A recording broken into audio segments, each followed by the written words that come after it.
La resurrección de los muertos. 1 Corintios capítulo 15. Introducción. En la presentación sobre la resurrección de los muertos se centra en el capítulo 15 de la primera carta a los Corintios, donde Pablo enseña sobre este tema fundamental para la fe cristiana, explorando el evangelio que predicó, las evidencias de la resurrección de Cristo, su importancia para nuestra fe y la naturaleza de los cuerpos resucitados. El evangelio recibido por Pablo es el mismo que les predicó a los Corintios, y este mensaje tiene poder para salvar siempre que se retenga la palabra predicada y no se haya creído en vano, destacando la importancia de la recepción y la perseverancia en la fe. Del núcleo del evangelio se centra en la muerte de Cristo por nuestros pecados, conforme a las Escrituras, y su resurrección al tercer día, que es el centro de la fe cristiana y la garantía de nuestra esperanza, y se confirma a través de testigos como Cefas, los 12 apóstoles, más de 500 hermanos y Jacobo. Pablo se describe como un testigo excepcional de la resurrección de Cristo, destacando su encuentro con Cristo resucitado en el camino a Damasco, y se considera el más pequeño de los apóstoles debido a su pasado de persecución a la Iglesia de Dios, pero atribuye todo lo que es a la gracia de Dios. La unidad del mensaje apostólico. La unidad del mensaje apostólico es un tema clave, ya que Pablo enfatiza que el mensaje es el mismo independientemente de quien predique, y que los corintios han creído este mensaje unificado, estableciendo una base común para toda la comunidad cristiana, y refuerza la autoridad y credibilidad de la tradición apostólica. La negación de la resurrección y sus consecuencias. La resurrección de los muertos es un tema crucial en la fe cristiana, y Pablo identifica un problema en la comunidad de Corinto donde algunos afirman que no hay resurrección de muertos, lo que contradice un elemento esencial del Evangelio. La negación de la resurrección lleva a una serie de consecuencias lógicas, como que Cristo no resucitó, la predicación apostólica carece de fundamento, la fe de los creyentes no tiene objeto real, los apóstoles son falsos testigos de Dios y no hay verdadera redención del pecado. Si no hay resurrección, entonces los creyentes que han muerto han perecido definitivamente, y la fe cristiana se reduce a una religión de este mundo sin trascendencia, lo que convierte a los cristianos en los más dignos de conmiseración. La resurrección de Cristo como primicia. Frente a estas consecuencias devastadoras, Pablo afirma categóricamente que Cristo ha resucitado de los muertos, lo que es el comienzo y la garantía de la resurrección de todos los creyentes, y establece un paralelismo entre Adán y Cristo, donde Adán es el portador de muerte y Cristo es el portador de vida. La resurrección de Cristo es la primicia de los que durmieron, lo que implica que su resurrección es el comienzo de una cosecha mayor, y garantiza que lo que ocurrió con él ocurrirá con todos los creyentes, lo que ofrece una esperanza plena y trascendente para la humanidad. Consecuencias de negar la resurrección. En este sentido, Pablo desarrolla un argumento en cadena para mostrar las graves consecuencias de negar la resurrección, y afirma que la fe cristiana sin resurrección sería una fe truncada e incompleta, incapaz de ofrecer la esperanza plena que el Evangelio promete. La obra redentora de Cristo. La obra redentora de Cristo revierte los efectos de la caída y ofrece vida a todos los que están en él, siendo el primer fruto y la garantía de la resurrección futura de los creyentes. El orden de la resurrección. El orden de la resurrección se desarrolla en 3 etapas. Primero, la resurrección de Cristo, que ya ha ocurrido y es el modelo de la resurrección futura de los creyentes. Segundo, la resurrección de los que son de Cristo en su segunda venida, que es la esperanza de todos los creyentes. Y tercero, el fin, cuando Cristo entregue el reino al Padre, habiendo suprimido todo dominio, autoridad y potencia contrarios a Dios. El reinado de Cristo es necesario y victorioso, y se caracteriza por la derrota progresiva de todas las fuerzas que se oponen a Dios, hasta que haya puesto a todos sus enemigos debajo de sus pies, incluyendo la muerte, que es el último enemigo que será destruido. En la sujeción universal se refiere a que todas las cosas estarán sujetas a Cristo, y Cristo mismo se sujetará al Padre, lo que no implica inferioridad, sino armonía perfecta en la Trinidad, y se cumplirá cuando Dios haya sujetado todas las cosas bajo los pies de Cristo, otorgando la autoridad suprema sobre toda la creación. El bautismo por los muertos y el peligro de los apóstoles. Pablo menciona la práctica del bautismo por los muertos en Corinto, y la utiliza como argumento para preguntar qué sentido tiene esta práctica si no hay resurrección, y también se refiere al peligro constante que enfrentan los apóstoles, incluyendo su propia experiencia en Efeso, para cuestionar qué provecho obtienen si no hay resurrección. La esperanza de la vida futura. La esperanza de la vida futura es esencial para dar sentido al sacrificio presente, y sin la resurrección, la conclusión lógica sería buscar el placer inmediato ante la certeza de la muerte, como refleja la filosofía epicúrea. La negación de la resurrección puede llevar a comportamientos moralmente corruptos, por lo que Pablo advierte que las malas conversaciones corrompen las buenas costumbres y exhorta a la vigilancia espiritual y moral para evitar el pecado. La ignorancia de Dios es una acusación seria, y la negación de la resurrección revela una ignorancia fundamental sobre la naturaleza y el poder de Dios, lo que es vergonzoso en una comunidad cristiana y debe ser corregida mediante una comprensión adecuada del poder divino y de la naturaleza de la resurrección. La analogía de la semilla. Pablo anticipa una objeción sobre la resurrección, preguntando cómo resucitarán los muertos y con qué cuerpo vendrán, y responde con dureza, llamando a la pregunta necio, ya que parte de una incomprensión básica del poder divino y de la naturaleza de la resurrección. Para explicar la resurrección, Pablo introduce la analogía de la semilla, que muere antes de vivificarse, y señala que la transformación de la semilla en planta es obra del poder divino, que determina la forma final según su voluntad, y que cada semilla produce su tipo específico de planta. La diversidad de cuerpos y la gloria del cuerpo resucitado. Pablo amplía su argumento señalando la diversidad de cuerpos en la creación, desde la carne de hombres y animales hasta los cuerpos celestiales y terrenales, cada uno con su propia gloria, y destaca que el cuerpo resucitado será imperecedero, libre de deterioro y muerte, y estará revestido de gloria y esplendor divinos. La resurrección implica una transformación del cuerpo actual, que está sujeto a la descomposición y la muerte, a un cuerpo imperecedero y glorioso, y Pablo enfatiza que esta transformación es posible gracias al poder divino y a la naturaleza de la resurrección. El cuerpo actual está limitado por la debilidad y la enfermedad, pero el cuerpo resucitado estará lleno de poder y energía divina, y se transformará de un cuerpo animal o psíquico a uno espiritual, perfectamente adaptado a la vida en el espíritu. Los dos Adanes. En la Biblia cita a Pablo, quien habla sobre los dos Adanes, el primer Adán, que fue creado como un ser terrenal ilimitado, y el segundo Adán, que es Cristo, y que no solo tiene vida, sino que también da vida y es espíritu vivificante, capaz de comunicar vida espiritual y eterna a otros. El orden divino establece que lo espiritual no es primero, sino que sigue a lo animal, reflejando el plan divino de creación natural y luego recreación espiritual, y que el origen determina la naturaleza, por lo que el hombre terrenal está limitado por su naturaleza creada, mientras que el hombre celestial, que es el Señor, no está limitado por las condiciones terrenales. En la transformación de la imagen del hombre se producirá en la resurrección, cuando seremos transformados a la imagen de Cristo, y dejarán de ser mortales, limitados y sujetos al pecado y la corrupción, para ser inmortales, gloriosos, poderosos y espirituales, y este proceso de transformación comienza en la vida presente a través de la renovación espiritual. La transformación del cuerpo. La carne y la sangre no pueden heredar el reino de Dios, debido a su incapacidad natural y a la incompatibilidad fundamental entre lo perecedero y lo imperecedero, por lo que es necesaria una transformación radical de la naturaleza física para poder participar en la vida eterna del reino de Dios. El misterio de la resurrección. Pablo introduce una revelación especial, que es el misterio de la resurrección, y establece que no todos morirán, ya que algunos creyentes estarán vivos cuando Cristo regrese, y que todos serán transformados, tanto los muertos resucitados como los vivos, y que esta transformación ocurrirá en un momento, instantáneamente, en un abrir y cerrar de ojos. El evento de la resurrección de los muertos ocurrirá a la final trompeta, que señala el regreso de Cristo y el fin de la era presente, y será más rápido que el parpadeo de un ojo.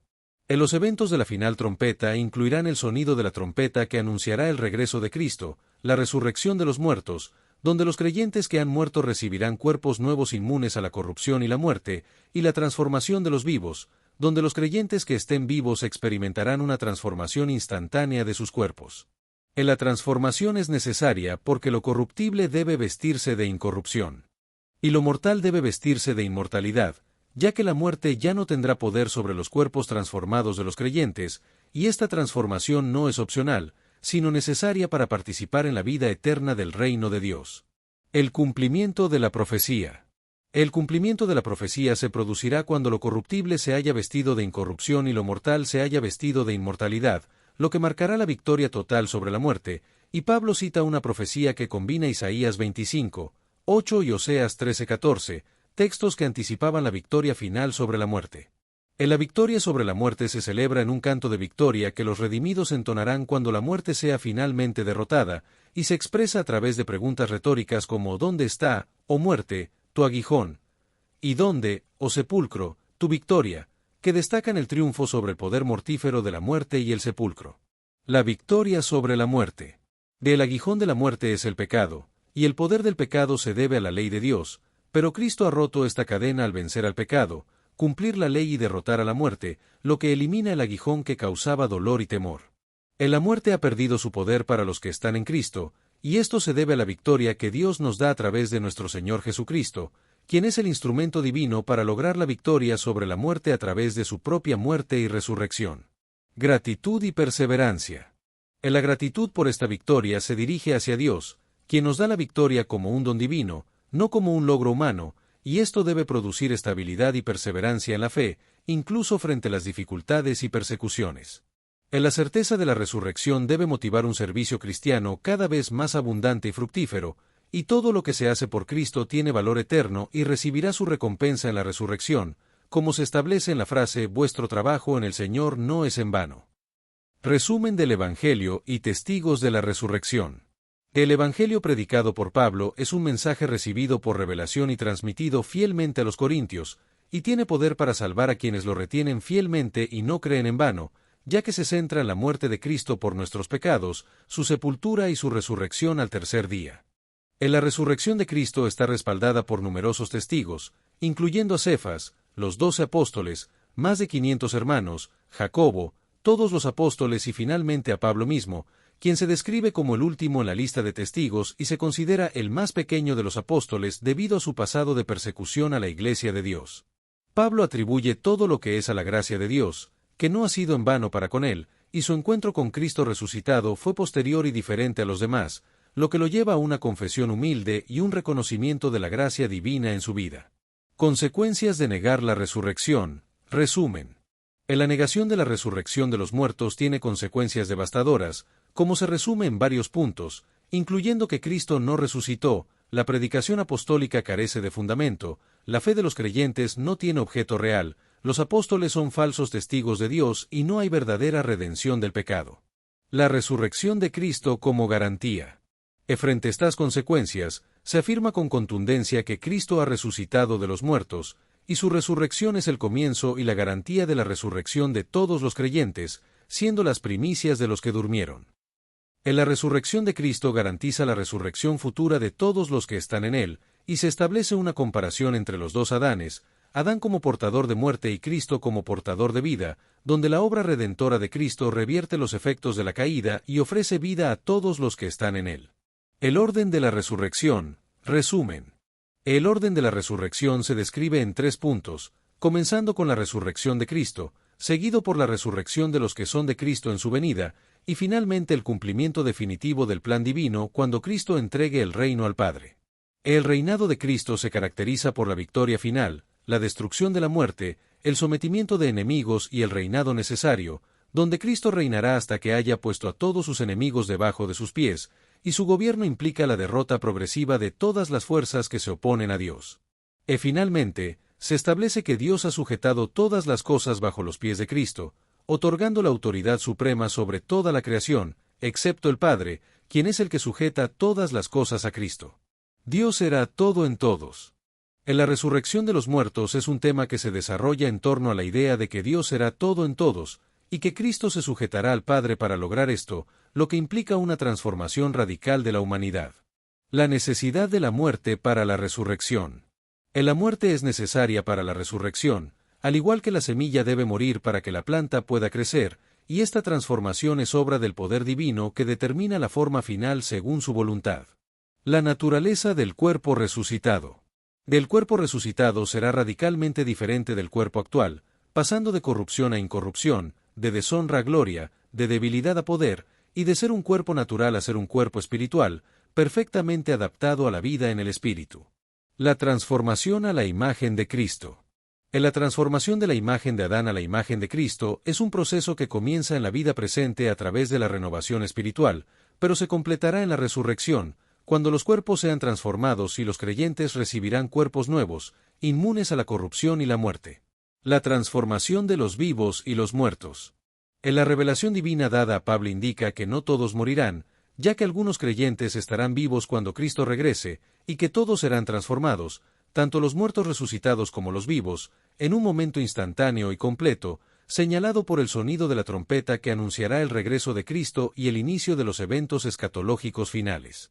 La transformación ocurrirá en un abrir y cerrar de ojos, más rápido que el parpadeo de un ojo, y estará acompañada por la resurrección de los muertos, que recibirán cuerpos incorruptibles, y la transformación de los vivos, que también recibirán cuerpos espirituales y perfectos.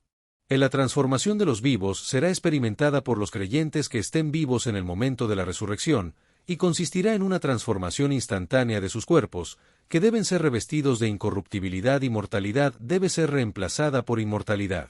La transformación es necesaria para participar en la vida eterna del reino de Dios, y no es opcional, ya que los cuerpos actuales están sujetos a la corrupción y la muerte ya no tendrá poder sobre los cuerpos transformados. El cumplimiento de la profecía. Resumen.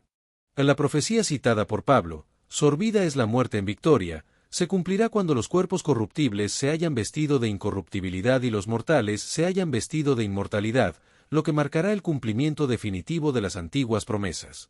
Canto de victoria. Resumen.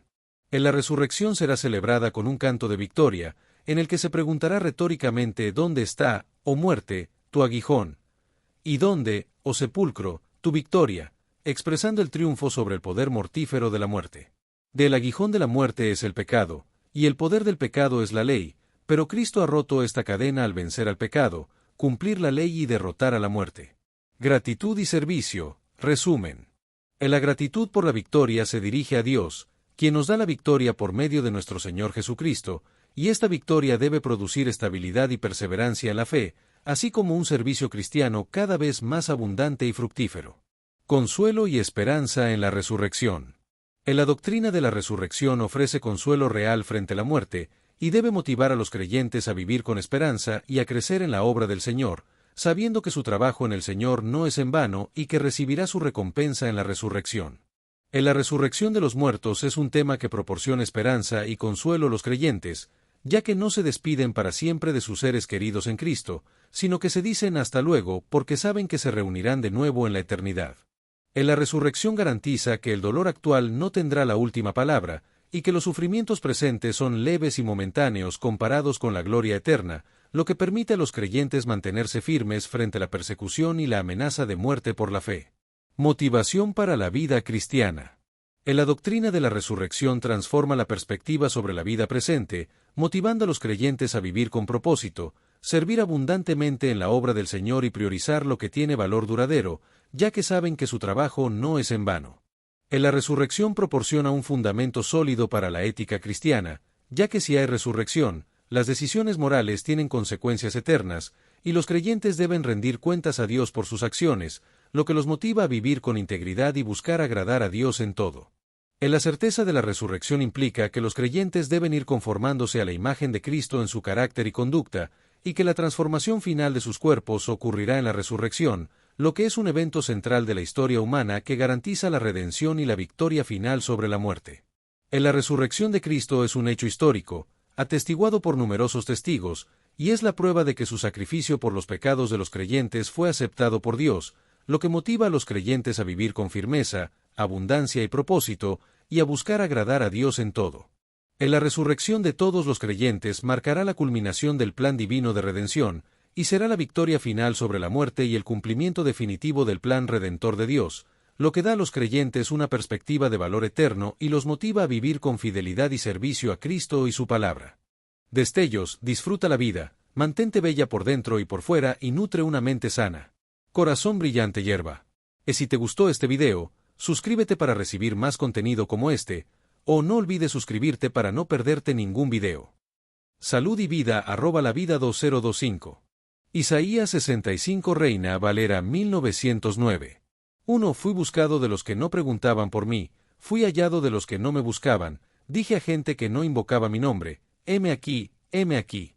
2. Extendí mis manos todo el día a pueblo rebelde, que anda por camino no bueno, en pos de sus pensamientos. 3. Pueblo que en mi rostro me provoca de continua ira, sacrificando en huertos, y quemando perfume sobre altares de ladrillo. 4. Que se quedan en los sepulcros, y en los desiertos tienen la noche, que comen carne de puerco, y en sus ollas hay caldo de cosas inmundas. 5. Que dicen, estate en tu lugar, no te llegues a mí, que soy más santo que tú. Estos son humo en mi nariz, fuego que arde todo el día. 6. He aquí que escrito está delante de mí, no callaré, antes daré el pago, y lo devolveré en su seno. 7. Por vuestras iniquidades, y las iniquidades de vuestros padres juntamente, dice Jehová, que quemaron perfume sobre los montes, y sobre los collados me afrentaron, por tanto yo les mediré su obra antigua en su seno. 8. Así dijo Jehová, como si alguno hallase mosto en un racimo, y dijese, no lo desperdiciaré, porque bendición hay en él, así haré por amor de mis siervos, que no lo destruiré todo. 9. Mas sacaré de Jacob simiente, y de Judá heredero de mis montes, y mis escogidos heredarán la tierra, y mis siervos habitarán allí. 10. Y será Sarón por majada de ovejas, y el valle de Aque por reposadero de vacas, a mi pueblo que me buscó. 11. Mas vosotros los que dejáis a Jehová, que olvidáis mi santo monte, que ponéis mesa a la fortuna, y suministráis libaciones a la suerte. 12. Yo también os destinaré al cuchillo, y todos vosotros os arrodillaréis al degolladero, por cuanto llamé, y no respondisteis, hablé, y no oísteis, antes hicisteis lo malo delante de mis ojos, y escogisteis lo que no me agrada. 13. Por tanto, así dijo el Señor Jehová, he aquí que mis siervos comerán, y vosotros tendréis hambre, he aquí que mis siervos beberán, y vosotros tendréis sed, he aquí que mis siervos se alegrarán, y vosotros seréis confundidos. 14. He aquí que mis siervos cantarán por el gozo del corazón, y vosotros clamaréis por el dolor del corazón, y por el quebrantamiento de espíritu aullaréis.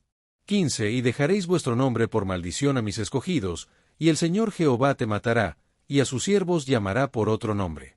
16. El que se bendijere en la tierra, en el Dios de verdad se bendecirá, y el que jurar en la tierra, por el Dios de verdad jurará, porque las angustias primeras serán olvidadas, y serán cubiertas de mis ojos. 17. Porque aquí que yo crearé nuevos cielos y nueva tierra, y de lo primero no habrá memoria, ni más vendrá al pensamiento. 18. Más os gozaréis y os alegraréis para siempre en lo que yo creo, porque aquí que yo creo a Jerusalén alegría, y a su pueblo gozo. 19. Y me alegraré con Jerusalén, y me gozaré con mi pueblo, y nunca más se oirán en ella voz de lloro, ni voz de clamor. 20. No habrá más allí niño de días, ni viejo que sus días no cumpla, porque el niño morirá de 100 años, y el pecador de 100 años será maldito. 21. Y edificarán casas, y morarán en ellas, plantarán viñas, y comerán el fruto de ellas. 22. No edificarán, y otro morará, no plantarán, y otro comerá, porque según los días de los árboles serán los días de mi pueblo, y mis escogidos perpetuarán las obras de sus manos. 23. No trabajarán en vano, ni parirán para maldición, porque son simiente de los benditos de Jehová, y sus descendientes con ellos. 24. Y será que antes que clamen, responderé yo, aun estando ellos hablando, yo habré oído.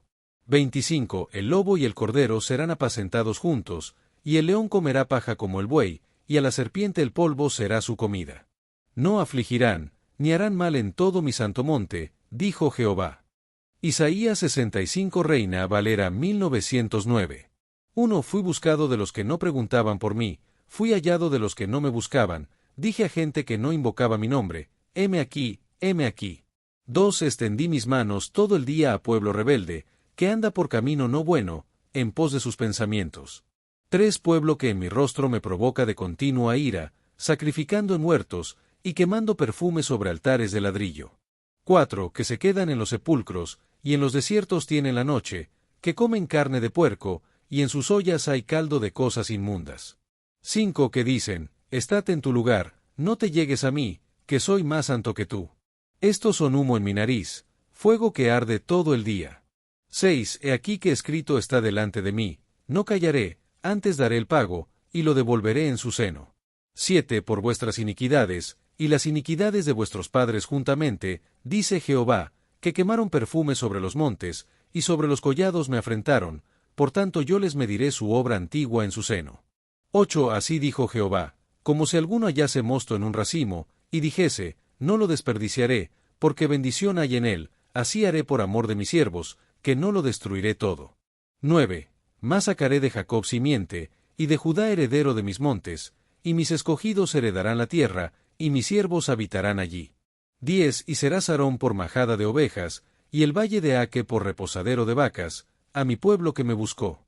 11 Mas vosotros los que dejáis a Jehová, que olvidáis mi santo monte, que ponéis mesa a la fortuna, y suministráis libaciones a la suerte. 12 Yo también os destinaré al cuchillo, y todos vosotros os arrodillaréis al degolladero, por cuanto llamé, y no respondisteis, hablé, y no oísteis, antes hicisteis lo malo delante de mis ojos, y escogisteis lo que no me agrada.